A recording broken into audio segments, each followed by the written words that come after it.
I'm Trevor, the CEO of the same foundation. The donation we received from Interbase helped us in procuring vital life-saving medical equipment and PPE for Tygerberg and Groote hospitals in the Western Cape. This was while the Western Cape was the epicenter of the pandemic. If you would like to get in touch or assist us in these projects, you can get hold of us on our website, which is www.samefoundation.org.za, Facebook and Instagram or LinkedIn.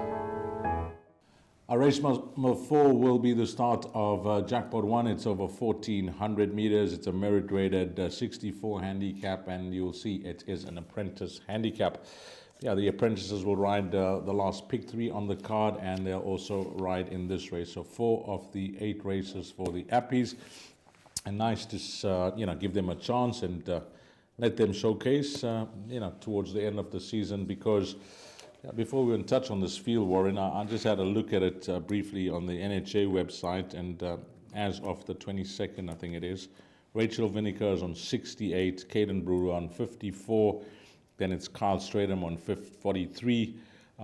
Then there's a big gap to Joshua Solomon's on 21 and Gabriel Peterson on 20. So Rachel Vinegar, they all had their ups and downs during the season, time off, etc. But full marks to Rachel. She just kept herself on the roll.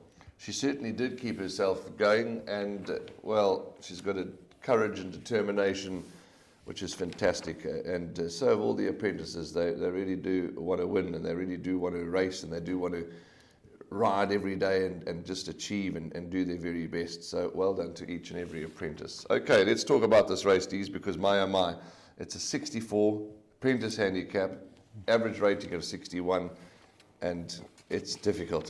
Mondays are tough, but this makes it.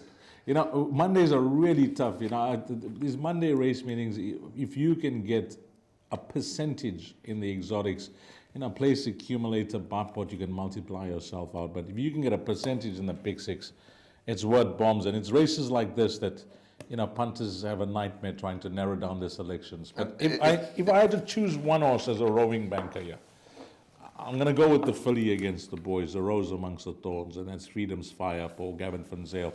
She has the gate speed to overcome the draw, as she's shown her last 2 starts, so that's no issue. The one concern that I have is that they're going with the blinkers for the first time. We'll see if this equipment stands up, because it is in the race form that I'm using. And I'm hoping that she's, with the natural pace and speed that she's shown, I'm hoping that this doesn't just, get her to be a bit keen with those blinkers, because she's got so much of gate speed, and she'll have the run of the race. And they usually go quick in these apprentice races, but I think none are going to be able to match her for speed in the early part. So I see her staying on, if not running all the way to the line against the boys here. She is my roving banker in the race.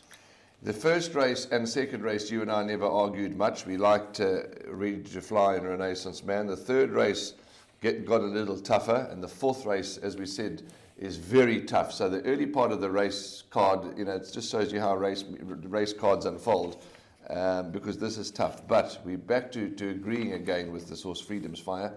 At one stage it was a 93 Ds, and yes, is now racing off a 64. That's a huge drop. Correct. So yes, Freedom's Fire, but roving banker for you, and each way selection for me, because there are many others with chances.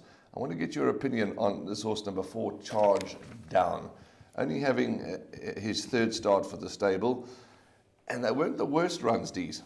Weren't the worst runs, and I think, stable like Pat Lunn would have got to the bottom of this horse and try and work on the positives rather than the negatives on his ability.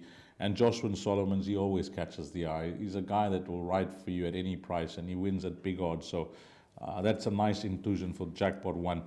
Between Garrett van Zyl's runners, before we close this preview, Valencia and A Time to Remember, I don't think there'll be much to choose between them. I know that Time to Remember, the form seems to be in and out, but if you catch him right on the day, he'll run for you. And then Valencia, I keep going back to that run where he was drawn 10 out of 11, Warren.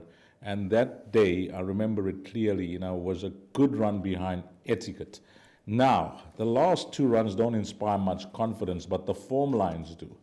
And drawn 1 with Pile Sunday clearly up, claiming the 1.5 kgs. I think that will get my vote as well. So if I'm playing Jackpot 1, I'm going to include Warren's choice, number 4, Charge Down. I'll include both of the selections from the Garrett Van Zyl yard, that's numbers 1 and 8, and then my top choice, number 7, Freedom's Fire, who Warren likes as well. So in summarizing, the way we see race number 4 for jackpot players, our narrow shortlist will be 1, 4, 7, and 8, but the race certainly doesn't stop there. My name is Beston. I live in Cape Town. Also, I do delivery. Interbet helped me to realize my dreams. Now I have my own delivery vehicle and I'm able to do the removal in and around Cape Town.